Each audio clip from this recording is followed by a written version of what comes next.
إن الحمد لله نحمده ونستعينه ونستغفره ونعوذ بالله من شرور أنفسنا ومن سيئات أعمالنا من يهده الله فلا مضل له ومن يضلله فلا هادي له وأشهد أن لا إله إلا الله وحده لا شريك له وأشهد أن محمدا عبده ورسوله يا أيها الذين آمنوا اتقوا الله حق تقاته ولا تموتن إلا وأنتم مسلمون يا أيها الناس اتقوا ربكم الذي خلقكم من نفس واحدة وخلق منها زوجها وبث منهما رجالا كثيرا ونساء واتقوا الله الذي تساءلون به والأرحام إن الله كان عليكم رقيبا يا أيها الذين آمنوا اتقوا الله وقولوا قولا سديدا يصلح لكم أعمالكم ويغفر لكم ذنوبكم ومن يطع الله ورسوله فقد فاز فوزا عظيما أما بعد فإن خير الحديث كتاب الله وخير الهدي هدي محمد صلى الله عليه وسلم وشر الأمور محدثاتها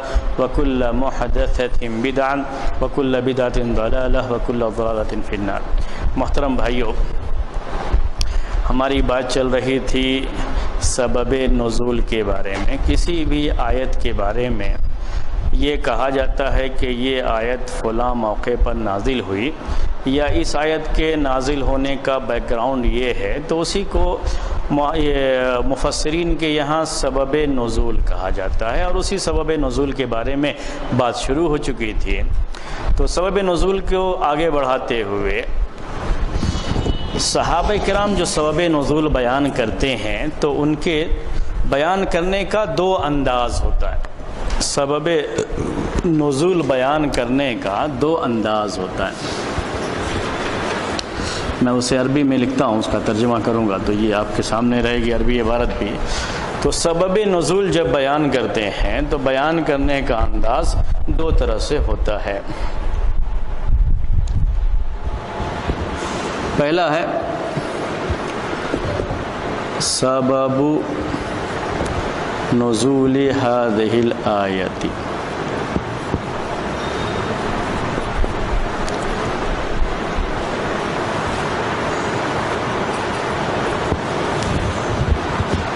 صحابی یہ کہیں کہ اس آیت کے نازل ہونے کا سبب یہ ہے، پھر سبب بیان کریں تو عربی میں کہیں گے سبب نزول هذه الآیت، اس آیت کے نازل ہونے کا سبب، اس کا ریزن یہ ہے، یعنی یہ آیت کیوں نازل ہوئی، کس موقع پر نازل ہوئی، تو باقاعدہ وہ سبب کے ساتھ ہی بیان کریں۔ یا عربی میں فا سببیہ ایک آتا ہے، اس کے ساتھ اس کو بیان کریں۔ اس کو کہا جاتا ہے عربی میں الصیغۃ الصریحۃ۔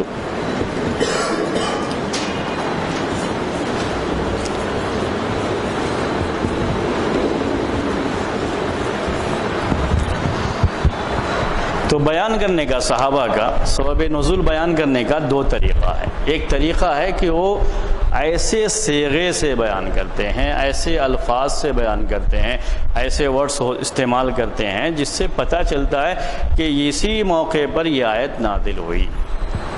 بالکل صاف معلوم ہوتا ہے، اس میں کوئی اور گنجائش نہیں ہوتی ہے، کوئی اور سوچ نہیں ہو سکتی ہے، کوئی اور اوپینین نہیں ہو سکتا ہے، بالکل صاف۔ اس کو کہتے ہیں صیغۃ الصریحہ، تو بالکل صاف معلوم ہوتا ہے کہ یہ آیت اسی موقع پر نازل ہوئی ہے، بالکل صاف معلوم ہوتا ہے۔ ایسے موقع پر یہ کہا جاتا ہے کہ ہاں اس آیت کے نازل ہونے کا سبب یہی ہے، اسی موقع پر آیت نازل ہوئی۔ کبھی کیا ہے بیان کرتے ہوئے کہتے ہیں دوسرا نزل فی کذا، عربی میں اس کو ایسے کہا جاتا ہے۔ اس کو دوسرا لفظ بیان کرنا ہو تو کہتے ہیں الصیغۃ المحتملۃ۔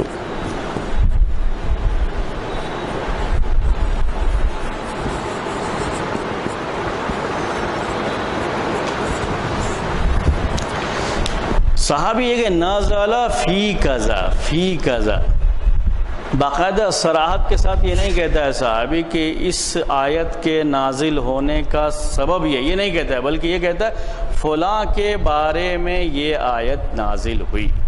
اردو میں یہ کہنا ہو تو کیا کہیں گے؟ کوئی بھی شخص، کوئی بھی جو ہے چیز کہ فلاں کے بارے میں یہ چیز، یہ آیت نازل ہوئی، فلاں کے بارے میں یہ آیت نازل ہوئی۔ تو تو یہ بالکل واضح نہیں ہوتا ہے سبب نزول کے بارے میں۔ یہاں یہ ضروری نہیں ہوتا ہے کہ وہی اس کے نازل ہونے کا سبب ہو۔ جب یہ کہتے ہیں صراحت کے ساتھ کہ یہ آیت فلاں موقع پر نازل ہوئی بالکل صراحت کے ساتھ، تب وہاں پہ یہ ہوتا ہے کہ یہ سبب نزول ہے۔ لیکن کبھی بیان کرنے میں کیا کہتے ہیں؟ نزل فی کذا، عربی میں۔ اردو میں کہنا ہو تو کیا کہیں گے؟ فلاں شخص کے بارے میں یا فلاں چیز کے بارے میں یہ آیت نازل ہوئی۔ اگر یہ کہا جائے تو یہ ضروری نہیں ہے، سبب نزول بھی ہو سکتا ہے لیکن یہ ضروری نہیں ہے۔ یہ جاننے کا بڑا فائدہ ہوتا ہے، آگے چل کر کے ابھی اس کے اصول آپ کے سامنے آئیں گے۔ وہ فائدہ کیا ہوتا ہے کہ کبھی کبھی ایک ہی آیت کے بارے میں یہ بات آ جاتی ہے کہ ایک صحابی کہتے ہیں کہ اس کے نازل ہونے کا سبب یہ ہے، اور ایک دوسرے صحابی سے بات آتی ہے کہ یہ آیت فلاں کے بارے میں نازل ہوئی۔ تو دونوں آپ کو لگتا ہے کہ دونوں ایک دوسرے کے ساتھ ٹکراؤ رکھتے ہیں، اختلاف ہے، ہم کس کو لیں گے کس کو نہیں لیں گے، تو اس وقت آپ کے یہ کام آئے گا۔ اسی لیے یہ اصول ہیں، ان کو جاننا پڑتا ہے۔ تو جب سبب نزول کو بیان کرتے ہوئے بالکل صراحت کے ساتھ بیان کیا جائے کہ یہ آیت اس وجہ سے نازل ہوئی یا اس موقع پر نازل ہوئی، تو سمجھیے کہ وہ سبب نزول ہے۔ لیکن اگر یہ کہتا ہے صحابی کہ فلاں شخص کے بارے میں یہ نازل ہوئی، تو وہاں ضروری نہیں ہے کہ وہ سبب نزول ہو۔ امام ابن تیمیہ رحمۃ اللہ علیہ نے اپنی کتاب مقدمہ اصول تفسیر، ان کی کتاب کا نام کیا ہے؟ مقدمہ اصول تفسیر۔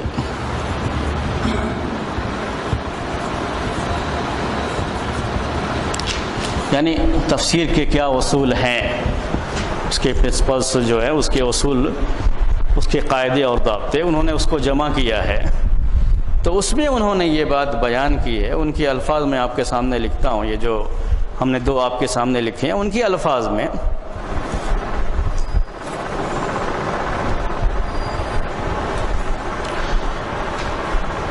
دیکھیے ان کی بات عربی میں آپ کو لکھتا ہوں، عربی میں آپ اس کو اپنے سامنے لکھیے، پھر اردو میں اس کا ترجمہ، اور انگلش میں چاہیں تو اس کا ترجمہ آپ جو ہے نقل کر لیں اس کے نیچے۔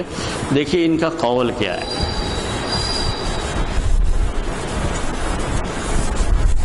تو علامہ ابن تیمیہ رحمۃ اللہ نے مقدمہ اصول تفسیر میں لکھا ہے قولہم، قولہم ان کا قول، مطلب صحابہ کا، یعنی مراد کیا ہے؟ صحابہ کا۔ قولہم یعنی صحابہ کا یہ کہنا، کیا کہنا ان کا؟ نزلت هذه الآیۃ فی کذا، نزلت هذه الآیۃ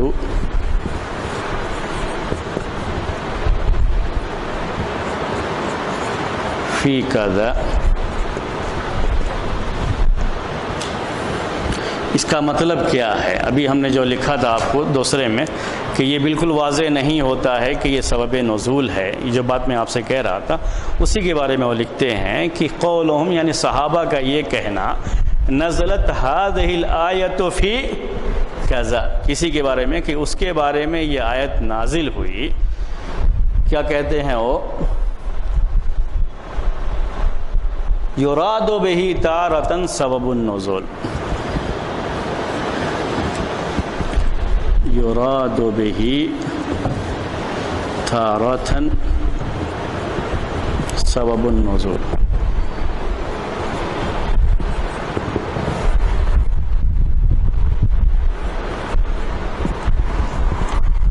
یراد بہ تارۃ سبب النزول،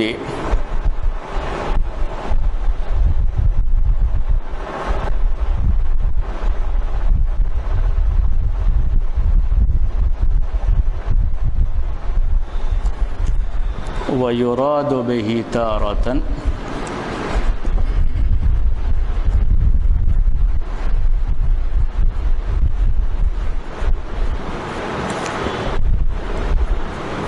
أَنَّ ذَلِكَ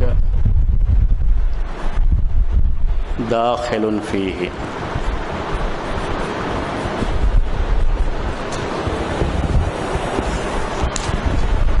یہ ان کی عربی میں عبارت ہے، میں نے اس لیے لکھ دیا تاکہ آپ کے سامنے یہ عربی میں بھی عبارت رہے. میں اردو میں جو بول رہا ہوں آپ چاہیں تو اسے انگلش میں بھی لکھ لے سکتے ہیں.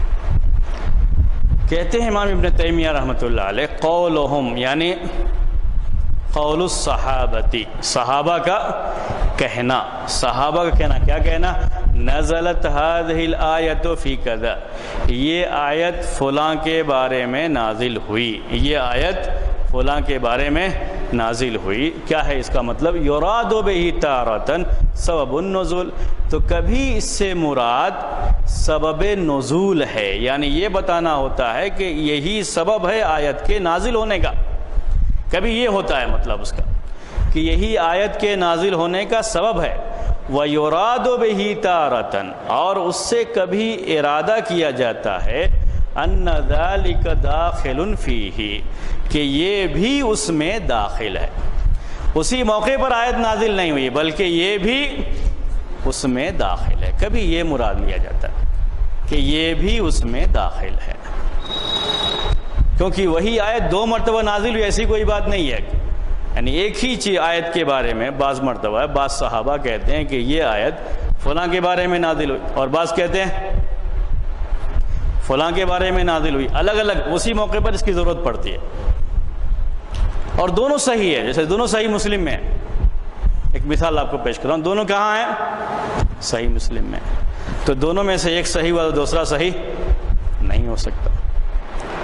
تو جب کوئی صحابی اس طرح کی بات کہتے ہیں، یہ اصول میں اسی لیے بات آتی ہے، یہ ہم کو جاننا چاہیے قاعدہ کہ یہ آیت فلاں صحابی کے بارے میں نازل ہوئی تو یہ کوئی ضروری نہیں ہے کہ وہ سبب نزول ہو، یعنی اسی موقع پر آیت نازل ہوئی ہو، یہ ضروری نہیں ہے.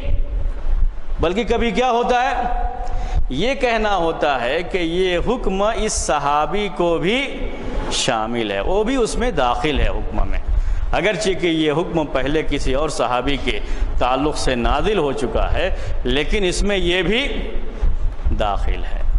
یہ بتانے کے لیے بھی یہ لفظ استعمال کرتے ہیں. تو یہ بالکل کہا جاتا ہے کہ صراحت کے ساتھ ہم نہیں کہہ سکتے کہ یہ سبب نزول ہے. ایک مثال میں آپ کو پیش کرتا ہوں، اس سے پہلے بھی ایک مرتبہ میں نے ذکر کیا تھا وہ مثال.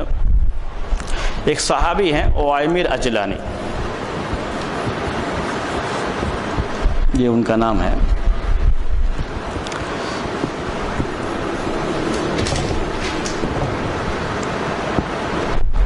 اور ایک اور ہیں ہلال بن امیہ.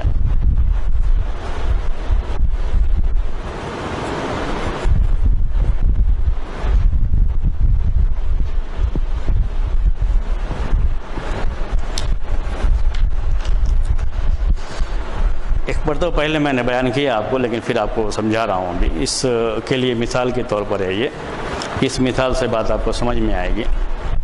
اوائمر اجلانی، اوائمر اجلانی جب قرآن میں یہ حکم نازل ہوا کہ جب تک 4 گواہ نہ ہوں تب تک زنا ثابت نہیں ہوگا، اگر 4 گواہ نہیں پیش کریں گے تو اس کو کوڑے لگائے جائیں گے، جس کو حد قذف کہتے ہیں. تو انہوں کے ذہن میں ایک سوال آیا. وہ سوال کیا آیا کہ اگر کوئی اپنی بیوی کو دیکھ لے، گھر میں گیا اور اچانک گھر میں دیکھا بیوی جو ہے کسی اور کے ساتھ ہے، اسی کیفیت میں دیکھ لیا، اگر وہ اس کو بیان کرتا ہے تو اسے کوڑے لگائے جائیں گے، اور اس دیکھنے کے بعد اس بیوی کو رکھے، یہ بھی اس کی غیرت اس کو گوارا نہیں کرے گی. کیسے اس بیوی کو رکھ سکتا ہے؟ وہ کیا کرے گا؟ نہیں، وہ یہاں تک غصے میں کہ ہم تو اس کو قتل کر دیں گے. یعنی یہ بھی کہا اگر وہ اور جائے گا 3 آدمی کو بلانے کے لیے کہ سب آ کے دیکھ لیں، تب تک تو اپنا کام کر کے جا چکا ہوگا. تو یہ کیا کرے گا آدمی ایسے موقع پر؟ کیا کریں گے اگر یہ معاملہ کس کے ساتھ پیش آ جائے؟ اپنی بیوی کے ساتھ پیش آ جائے. جب یہ بات کہی انہوں نے تو اللہ کے رسول صلی اللہ علیہ وسلم کے پاس ابھی کوئی حکم نہیں آیا تھا. سب سوال کر دیا انہوں نے پہلے ہونے سے پہلے. اس کے بعد گھر گئے اور اتفاق سے وہ پیش آ گیا، یعنی ویسے ہی ہو گیا. گئے تو گھر میں ایسے ہی دیکھ لیا. آئے اللہ کے رسول صلی اللہ علیہ وسلم کے پاس، تو اللہ کے رسول صلی اللہ علیہ وسلم پر وحی نازل ہوئی، تو انہی کے واقعے کے بعد آیت لعان نازل ہوئی ہے، اس کو کہتے ہیں آیت لعان، یہ ہے آیت اللعان۔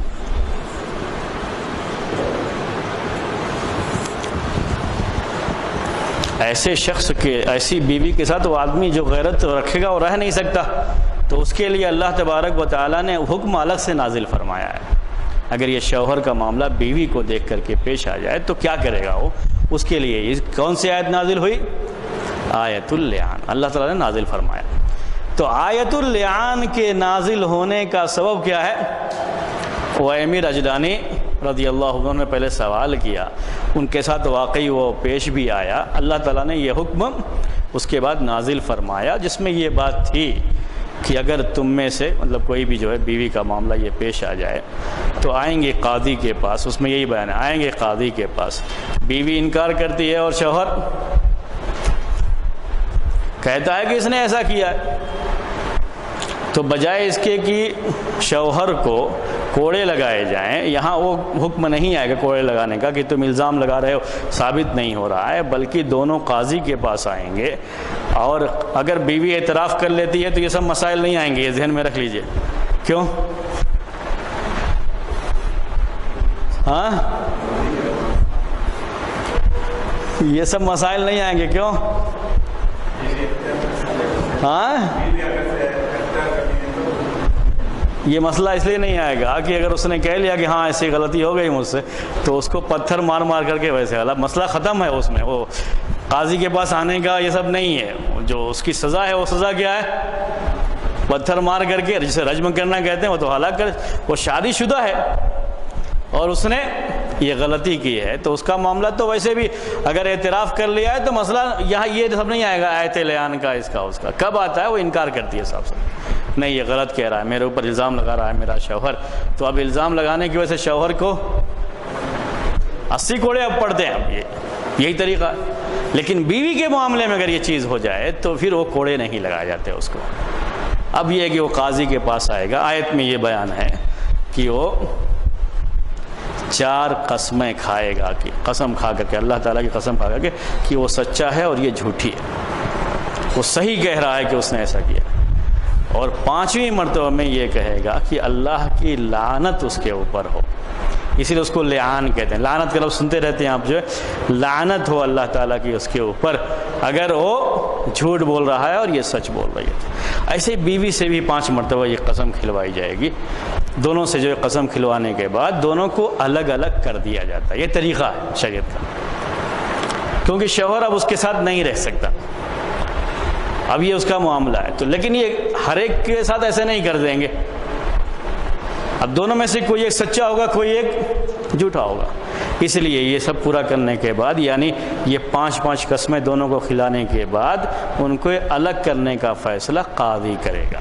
تو یہ حکم کس کے بارے میں نازل ہوا ہے؟ عویمر عجلانی، یہ صحابی ہے، صحیح مسلم کی یہ حدیث ہے، صحیح مسلم میں ہی یہ بھی ہے کہ یہ آیت لعان کس کے بارے میں نازل ہوئی ہے؟ ہلال بن امیہ کے بارے میں، یعنی نزلت فی ہلال ابن امیہ، یہ دوسرے صحابی ہیں، انہوں نے اپنی بیوی کے بارے میں یہ کہا کہ میری بیوی کا شریک بن سہمہ ایک دوسرے جو ہے یہ ان کے ساتھ انہوں نے متہم کیا، کہ الزام لگایا کہ بیوی میری اس کا ان سے تعلق ہے، تو ان کے ساتھ بھی یہ معاملہ پیش آیا، تو کہا نزلت آیت اللعان فی ہلال ابن امیہ۔ اب یہاں آپ کو پریشانی نہیں آئے گی، اب حدیثیں دونوں آپ پڑھیں گے، آپ کو پریشانی نہیں آئے گی، آپ کو یہ اصول یاد رہنا چاہیے جو مقدمہ اصول تفسیر میں، وہ کیا ہے کہ کبھی صحابی جب یہ کہتا ہے کہ یہ آیت اس کے بارے میں نازل ہوئی، تو اس سے مطلب کیا ہوتا ہے کہ یہ بھی اس میں داخل ہے، یعنی وہی لعان کا حکم کس کے بارے میں؟ ہلال بن امیہ کے بارے میں بھی ہوگا، یہ بھی اس میں داخل ہے، یہ نہیں ہے کہ اسی موقع پر نازل ہوا یہ حکم، بلکہ یہ حکم تو پہلے نازل ہو چکا تھا، لیکن یہ حکم ہلال بن امیہ کو بھی شامل ہے۔ جس کا بھی یہ معاملہ ہوگا لعان کا، ان سب کو یہ حکم، یعنی بیوی پر جو بھی یہ الزام لگایا کہ میری بیوی نے فلاں کے ساتھ یہ غلط کام کیا ہے، ہر ایک کے ساتھ یہی حکم آئے گا۔ تو یہاں مطلب ہوتا ہے نزلت ھذہ الآیۃ فی کذا، یہ مطلب ہوتا ہے کہ اس حکم کے بارے میں یہ آیت نازل، اس مسئلے کے بارے میں یہ آیت نازل ہوئی ہے، قرآن میں یہ آیت نازل ہوئی ہے۔ تو یہ سبب نزول ہو کوئی ضروری نہیں ہوتا ہے۔ یہ ایک ہے مسئلہ، اس کو ہمیں اچھی طرح سے سمجھنا چاہیے، ورنہ اس طرح کی روایتوں میں آپ تفسیر پڑھیں گے تو روایتوں میں آپ کو پریشانی رہے گی۔ یہ اصول اسی لیے پڑھے جاتے ہیں کہ تفسیر پڑھنے میں، اصول تفسیر پڑھتے ہیں تو تفسیر پڑھنے میں ہم کو پریشانی نہ ہو، یہ جو ہے پریشانیاں نہ آئیں۔ تو یہ مطلب ہے کسی آیت کے بارے میں جب صحابی یہ کہے کہ یہ آیت فلاں کے بارے میں نازل ہوئی ہے، تو یہ کوئی ضروری نہیں ہے کہ وہی سبب نزول۔ لیکن اگر صحابی یہ کہتا ہے کہ اس آیت کے نازل ہونے کا سبب یہ ہے، تو سمجھ لو کہ وہی سبب نزول ہے۔ دونوں کے بیان کرنے میں فرق ہوتا ہے، تو بیان کرنے کا انداز بھی دیکھا جائے گا کہ کس طرح سے اس کو بیان کیا ہے صحابی نے۔ یہ بات تھی کس کے تعلق سے؟ سبب نزول کو بیان کرنے کا طریقہ کیا ہے۔ تو سبب نزول کو بیان کرنے کا دو طریقہ ہے صحابہ کا۔ ایک کیا بتایا میں نے؟ بالکل ہاں، الصیغۃ الصریحہ، بالکل یہ واضح طور پر یہ بات ہوتی ہے کہ اس آیت کے نازل کرنے کا سبب یہ ہے، باقاعدہ صحابی اس انداز سے بیان کرے تو سمجھو کہ اس میں اور کوئی گنجائش نہیں ہے، وہی نازل ہونے کا سبب ہے۔ اور کبھی کیا ہوتا ہے، صحابی یہ کہتے ہیں نزلت ھذہ الآیۃ فی کذا، اس کا مطلب ہوتا ہے کہ یہ آیت اس چیز کے بارے میں نازل ہوئی ہے یا اس شخص کے بارے میں نازل ہوئی ہے۔ تو یہاں ہو سکتا ہے کہ وہ سبب نزول ہو، اور یہ بھی ہو سکتا ہے کہ یہ بتانا ہو کہ یہ بھی اس میں داخل ہے۔ سبب نزول ہی بتانا وہاں کوئی ضروری نہیں ہے، ٹھیک ہے۔ تو یہ ایک قاعدہ آپ کے ذہن میں رہے۔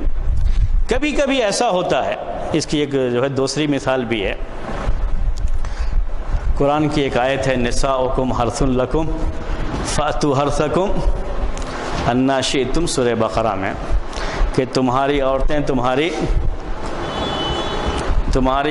تمہاری کھیتیاں ہیں۔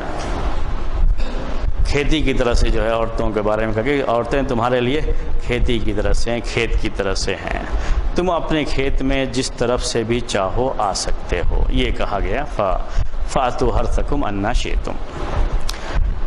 اس آیت کے بارے میں جابر رضی اللہ تعالیٰ عنہ کہتے ہیں، یہ صحیح حدیث ہے، جابر رضی اللہ تعالیٰ عنہ کہتے ہیں کہ یہ آیت یہودیوں کے اس عقیدے کی تردید میں نازل ہوئی ہے۔ یعنی یہودی لوگ یہ کہتے تھے کہ اگر کوئی شخص اپنی بیوی سے ملنے کے لیے، آپ سب لوگ ساتھ شادی شدہ ہیں کیا؟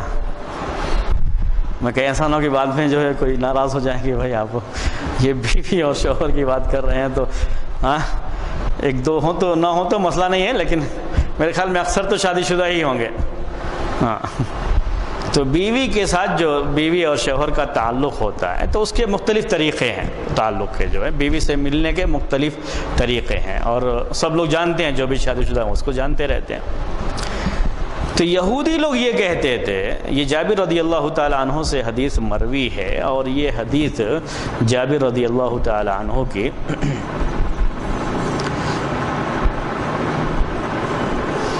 صحیح بخاری میں موجود ہے۔ جابر، یہ حدیث کہتے ہیں جابر رضی اللہ تعالیٰ عنہ کہ یہ آیت نساؤکم حرث لکم فأتوا حرثکم انا شئتم، یہ آیت نازل ہوئی، یہودی لوگ یہ کہتے تھے، ان کی تردید میں نازل ہوئی کہ اگر کوئی شخص اپنی بیوی کے پاس، بیوی سے ملنے کے لیے پیچھے کے راستے سے آتا ہے، یعنی یہ مراد جو ہے پیچھے کا راستہ نہیں بلکہ جو ہے جگہ وہی ہے لیکن پیچھے سے آتا ہے ملنے کے لیے، تو بچہ عیب کے ساتھ پیدا ہوتا ہے، بچہ صحیح پیدا نہیں ہوگا۔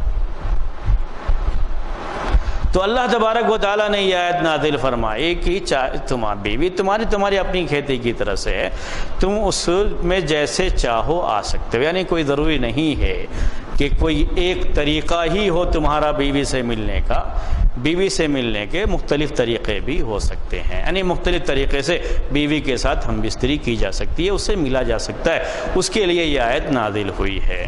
یہ کس کا بیان ہے؟ صحیح بخاری میں یہ ایک دوسری صحیح حدیث ہے ابن عمر رضی اللہ تعالی عنہما سے، اس میں ان کے شاگرد کہتے ہیں کہ عبداللہ ابن عمر رضی اللہ تعالی عنہما نے کہا کہ یہ آیت نازل ہوئی ہے عورتوں کے پیچھے کے راستے میں آنے والوں کی تردید کے تعلق سے۔ دوسرا جو ہے اس کے بارے میں وہ بیان کرتے ہیں، نزلت فی کذا، یعنی الفاظ میں عربی میں آپ کو پڑھ کر کے سنا دیتا ہوں۔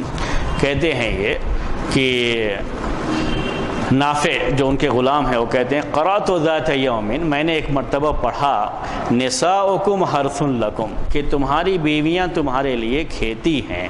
فقال ابن عمر، تو ابن عمر نے کہا اتدری فیما نزلت هذه الآیۃ، یہ دیکھیے نزلت هذه الآیہ فی کذا، یعنی فی کے ساتھ وہ بیان آتا ہے کہ اتدری فیما نزلت هذه الآیۃ، تو تم جانتے ہو کہ یہ آیت کس کے بارے میں، کون سا حکم کے بارے میں یہ آیت نازل ہوئی ہے؟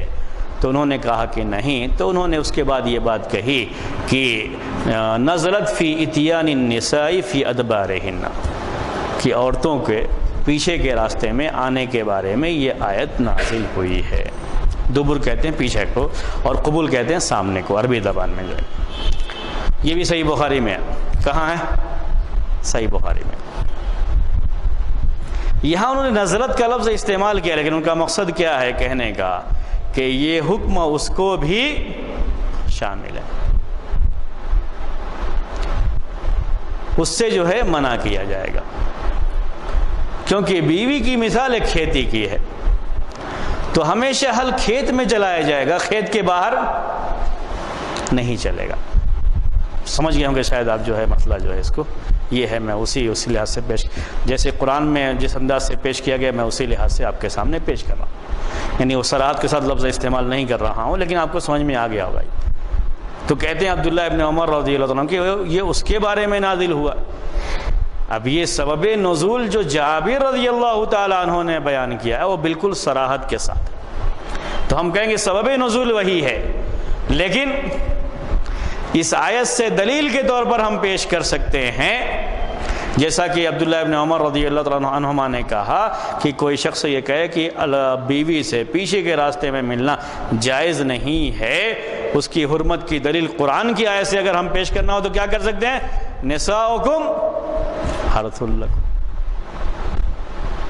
پیش کر سکتے ہیں۔ ویسے احادیث میں بھی اس کی صراحت آئی ہوئی ہے، منع کیا گیا ہے اس سے، یہ چیز ہے، یہ اس قاعدے کو سمجھنے کی بات ہے۔ تو کبھی صحابی یہ کہتا ہے نزلت هذه الآیۃ فی کذا، تو یہ کوئی ضروری نہیں ہوتا ہے کہ وہ سبب نزول ہو سکتا ہے کہ اس کے کہنے کا مطلب یہ ہو کہ یہ آیت کا جو یہ حکم ہے اس کو بھی شامل ہے، اس کے بارے میں بھی یہی آیت ہے، اس کے بارے میں بھی اسی آیت کے اندر حکم آیا ہوا ہے، نازل ہوا ہے، تو حکم نازل ہوا ہے یہ مطلب ہوتا ہے صحابی کے کہنے کا۔ یہ ہے دو جو ہے روایتوں میں، دو صحیح حدیثوں میں تطبیق اور جمع کرنے کی بھی ایک شکل ہوتی ہے، یہ وہ میں نے آپ کے سامنے پیش کیا ہے۔ اب اس کے بعد ایک دوسرا مسئلہ جو اسی سے جڑا ہوا ہے صحابی کے کہنے کے تعلق سے، اگر صحابی کوئی یہ کہتا ہے کہ یہ آیت اس کے بارے میں نازل ہوئی ہے یا اس آیت کے نازل ہونے کا سبب یہ ہے، تو اس حدیث کا درجہ کیا ہوگا؟ یعنی ہم اس کو مان لیں گے یا نہیں مانیں گے؟ اس کی حیثیت کیا ہوتی ہے؟ اس کا مرتبہ کیا ہوتا ہے؟ یعنی لیول اگر اس کا دیکھیں تو آپ قبول کرنے کا ہوتا ہے یا قبول کرنے کا نہیں ہوتا۔ اللہ کے رسول صلی اللہ علیہ وسلم کہتے ہیں کہ یہ آیت فلاں کے بارے میں نازل ہوئی، وہ بات تو سمجھ میں آتی ہے ہم کو کہ حدیث کس کی ہے؟ اللہ کے رسول صلی اللہ علیہ وسلم کی ہے تو اس تو بالکل ماننا ہے، لیکن اگر صحابی صرف یہ کہتے ہیں کہ یہ فلاں کے بارے میں نازل ہوئی، تو کیا ہم اس کو ایسے ہی اتھینٹک مانیں گے جیسے یہ مانتے ہیں کہ اللہ کے رسول صلی اللہ علیہ وسلم نے یہ کہا کہ یہ آیت اس موقع پر نازل ہوئی ہے؟ کیا خیال ہے آپ کا؟ ہاں مان لیں گے یا نہیں؟ ہاں صحابی ہی کی بات، ابھی صحابی کی بات کر رہے ہیں. ہاں لیکن کوئی صحابی یہ کہے تو مان لیں گے کہ نہیں مانیں گے؟ بالکل صراحت کے ساتھ ہاں یہی اس کا سبب ہے نازل ہونے کا، مان لیں گے؟ جی محدثین نے اس کو مسند میں شمار کیا. صحابی کا یہ قول، یہ بھی ہم کو جو ہے اصول میں یاد رکھنا ہے ہم کو، یہ صحابی کا یہ قول کون سا قول؟ کہ یہ آیت اس موقع پر نازل ہوئی یا فلاں کے بارے میں نازل ہوئی، اگر بالکل صراحت کے ساتھ صحابی یہ کہہ دے تو یہ ایسے ہی ہے جیسے اللہ کے رسول صلی اللہ علیہ وسلم نے کہا ہے. اس کو کہتے ہیں مسند. اللہ کے رسول صلی اللہ علیہ وسلم کی جو حدیث ہوتی ہے اس کا درجہ مل جاتا ہے اس کو، صحابی کے اس قول کو. صحیح سند سے آنا ضروری ہے، وہ سند کی بات دوسری، یہ میں قول کی بات کر رہا ہوں آپ کے سامنے. سند اگر صحیح ہے اس کی تو اس کی حیثیت وہی ہو جاتی ہے جو اللہ کے رسول صلی اللہ علیہ وسلم سے روایت کی گئی حدیث کی ہوتی ہے، اگرچہ کہ وہ قول کس کا ہے؟ صحابی کا. کس کے بارے میں؟ سبب نزول کے بارے میں. کہتے ہیں اس کو مسند کہا جاتا ہے، پھر اس کو مسند کہا جائے گا، اس کی وہ حیثیت ہو جاتی ہے. چلیے یہ صحابی کی بات. یہ کیوں ایسا ہے کہ کبھی بھی صحابی یہ بات کہ یہ آیت فلاں موقع پر نازل ہوئی اپنی رائے سے نہیں کہہ سکتا. دو میں سے کوئی ایک بات، یا تو اس موقع پر رہا ہے تو اس کو معلوم ہے، یا اللہ کے رسول صلی اللہ علیہ وسلم سے سنا ہے اس لیے اس نے یہ بات بیان کی ہے، یا کسی اور صحابی سے سنا ہے تو اس نے یہ بات اپنی رائے سے نہیں کہہ سکتا، اس لیے اس کا مقام اونچا مقام ہوتا ہے اور اس کو قبول کیا جاتا ہے. اگر کوئی تابعی یہی بات کہے تو کیا کہیں گے؟ سمجھ میں آئے؟ یعنی کوئی تابعی یہ کہے کہ یہ آیت، اس آیت کے نازل ہونے کا سبب یہ ہے. سبب نزول کون بیان کر رہا ہے؟ تابعی، صحابی نہیں. اللہ کے رسول صلی اللہ علیہ وسلم نے بیان کیا، دوسرے نمبر پر ہے صحابی، اور اکثر اسباب نزول میں صحابہ ہی کہتا ہے کہ انہوں نے بیان. اس کے بعد نمبر کس کا ہے؟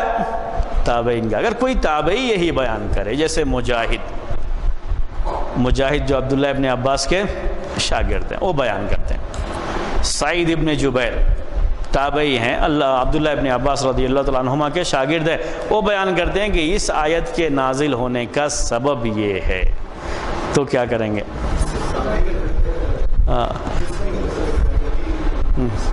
جی ہاں، جی ہاں، جی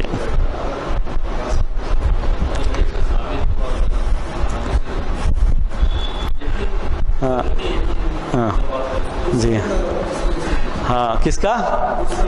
جیسے مرسل حدیث کا حکم ہے بالکل وہی حکم اس کا بھی آئے گا. مرسل کا مطلب کیا ہوتا ہے کہ کوئی تابعی اللہ کے رسول صلی اللہ علیہ وسلم سے روایت کرتا ہے، اسی کو کیا کہتے ہیں؟ مرسل کہتے ہیں. جو خود سنا نہیں ہے تو بیچ میں کوئی اور ہے. بہرحال یہی معاملہ کس کا ہوگا؟ جب کوئی تابعی یہ کہے کہ اس آیت کے نازل ہونے کا سبب یہ ہے، تو معاملہ یہاں کیا ہے؟ چلو وہ اپنی رائے سے تو نہیں کہہ سکتا، مان لیا اپنی رائے سے تو نہیں کہہ سکتا. جو بالکل صراحت کے ساتھ، یعنی یہ آیت اس کو بھی شامل ہے جو ہم نے دوسرا معنی بیان کیا تھا، یہ تو کوئی بھی اپنے اجتہاد سے بھی کہہ سکتا ہے، لیکن بالکل صراحت کے ساتھ کہ اس آیت کے نازل ہونے کا سبب یہی ہے، تابعی بھی اپنی رائے سے نہیں کہہ سکتا. اب یہاں دو باتیں آتی ہیں، یا تو کسی صحابی سے سنا ہے یا کسی اور تابعی سے سنا ہوگا. جیسے مرسل میں نے حدیث کے معاملے میں آپ کو بتایا تھا، وہ پوری باتیں یہاں بھی آئیں گے. تو اس کو بھی حاصل ہے ایک یہ، لیکن مرسل کا درجہ حاصل ہوگا اس کو، مسند کا نہیں. جیسے پہلے میں نے صحابی کے بارے میں آپ سے کیا کہا کہ اس کو مسند کا درجہ حاصل ہو جاتا ہے، لیکن تابعی سے یہ بات ہو تو مسند نہیں بلکہ مرسل کا. جو لوگ مرسل کو حجت نہیں مانتے، دلیل نہیں مانتے، اور ہم پہلے آپ کو بتا چکے ہیں کہ ہم اس کو دلیل نہیں مانتے، ان کو یہ حق ہوتا ہے کہ اس کو دلیل نہ مانیں. وہاں پہ وہی اس کے نازل ہونے کا سبب ہے، کوئی ضروری نہیں ہے، وہ کوئی جو ہے وہ ضروری بات نہیں رہ جاتی ہے. یہ بات تھی سبب نزول کے بیان کرنے میں صحابہ کا طریقہ کیا تھا، اور سبب نزول صحابی بیان کرتا ہے تو اس کا درجہ کیا ہے. اگر صحابی کے بعد تابعی بیان کرتا ہے تو اس کا درجہ کیا ہے. اگر تابعی کے بعد تفسیر کی کتابوں میں صرف آپ کو مل رہا ہے لیکن کس نے بیان کیا کچھ پتہ ہی نہیں ہے، اس کا کوئی بھی اعتبار نہیں ہے. یہ ہے بعض لوگوں نے ہر آیت کے بارے میں، یہ آیت فلاں موقع پر نازل، ہر آیت کے بارے میں لکھ دیا ہے تفسیر میں، تو اس کا کوئی اعتبار نہیں کیا جائے. کوئی ضروری نہیں کہ اسی موقع پر نازل ہوئی ہے. اعتبار کب آتا ہے اس میں؟ پہلی بات کیا ہے، بیان کرنے والے خود اللہ کے رسول صلی اللہ علیہ وسلم اور صحیح سند سے ثابت ہے. دوسرے نمبر پر کوئی صحابی یہ بیان کریں تو اس کو بھی مسند کا درجہ حاصل ہوگا اگر سند صحیح ہے، یعنی اس کو بھی ہم قبول کریں گے اور اس کو دلیل کے طور پر پیش کریں گے. تیسرے نمبر پر آتا ہے اگر یہی بات تابعی کہے تو تابعی کہے تو اس کو حدیث کا درجہ حاصل ہوتا ہے، لیکن کون سی حدیث؟ مرسل حدیث کا درجہ حاصل ہوگا. اور مرسل حدیث کو ہم قابل قبول جو ہے نہیں مانتے یا حجت نہیں مانتے، تو وہاں پر وہی بات ہم کہیں گے. اب آخر میں اس میں سے کسی بھی طریقے سے وہ ثابت نہیں ہے، صرف کس میں لکھا ہوا ہے؟ تفسیر کی کتاب میں لکھا ہوا، اور کچھ بھی اس کے ساتھ آگے پیچھے نہیں ہے. کس نے کہا، کب یہ کہا ہے، اور اس کی پوری سند کیا ہے، تو وہ قابل قبول نہیں ہے. جی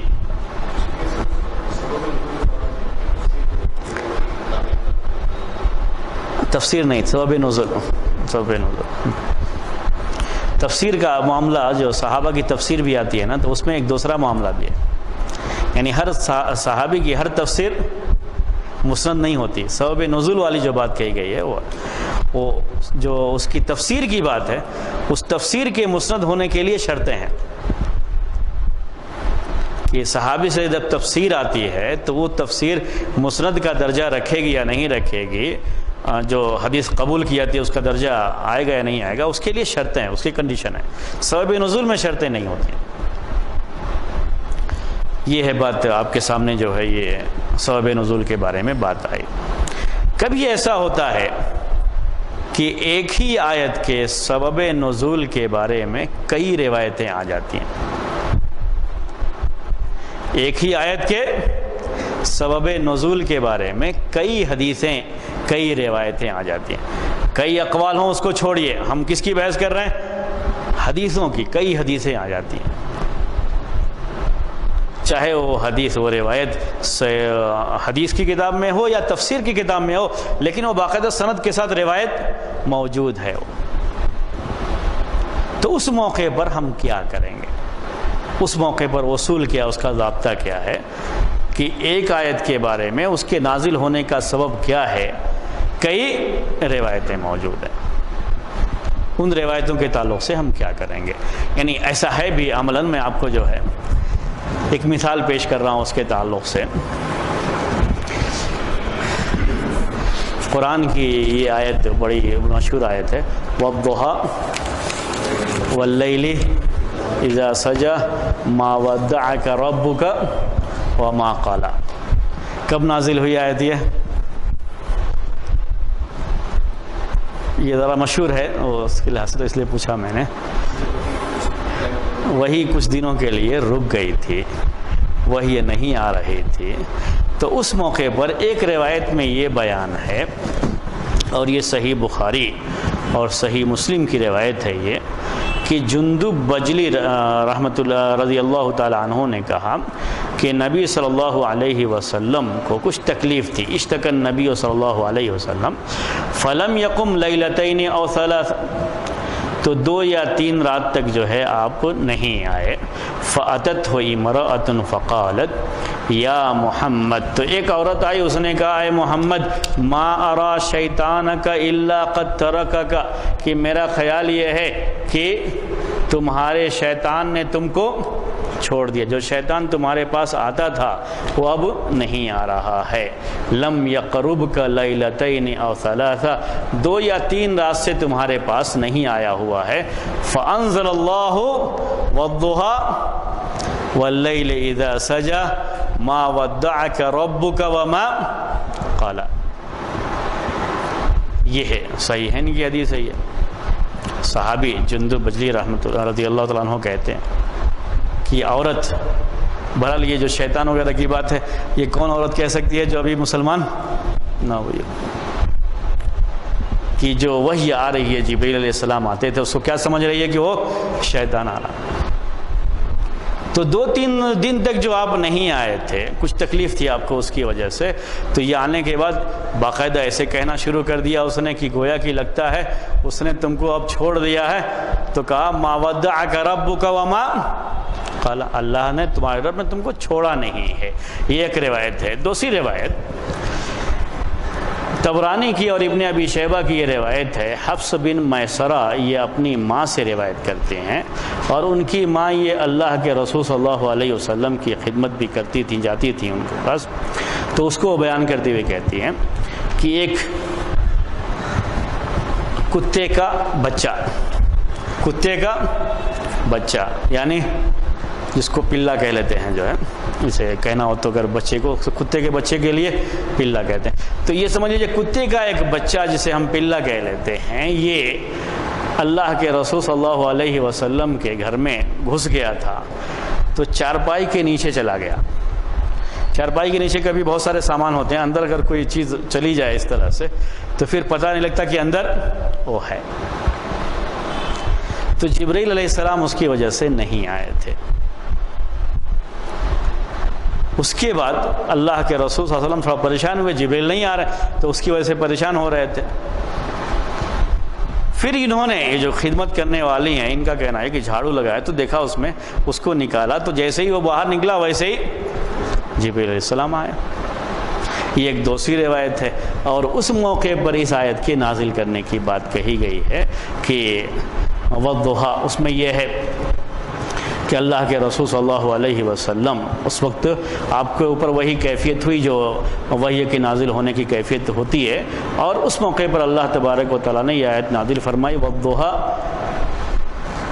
جو مشہور سورہ ہے، یہ جو ہے وہ نازل فرمائی تھی. تو یہ معاملہ اب 2 روایتوں میں الگ الگ ہے. ایک روایت میں کیا ہے، ہاں عورت کی وجہ سے، عورت جو کہی اس کے بعد وہ آیت نازل ہوئی. اور اس میں یہ ہے کہ وہ کتے کا جو بچہ تھا اندر، اس کے جانے کے بعد پھر یہ آیت نازل ہوئی. تو جبرائیل کے نہ آنے کی وجہ وہ کتے کا بچہ تھا. دو روایتیں آ گئی. ہم اس کے بارے میں کیا کہیں گے، یہ مسئلہ آتا ہے. تو ایک ہی آیت کے یا ایک ہی سورہ کے، یہاں تو پوری سورہ کی بات ہے، تو چھوٹی چھوٹی صورتوں میں پوری سورہ کی بات بھی آتی ہے، اور دوسری جو لمبی صورتیں اس میں آیتوں کی بات آتی ہے. کبھی ایسا ہوتا ہے کہ سبب ایک سے زیادہ روایتیں آ گئی ہیں.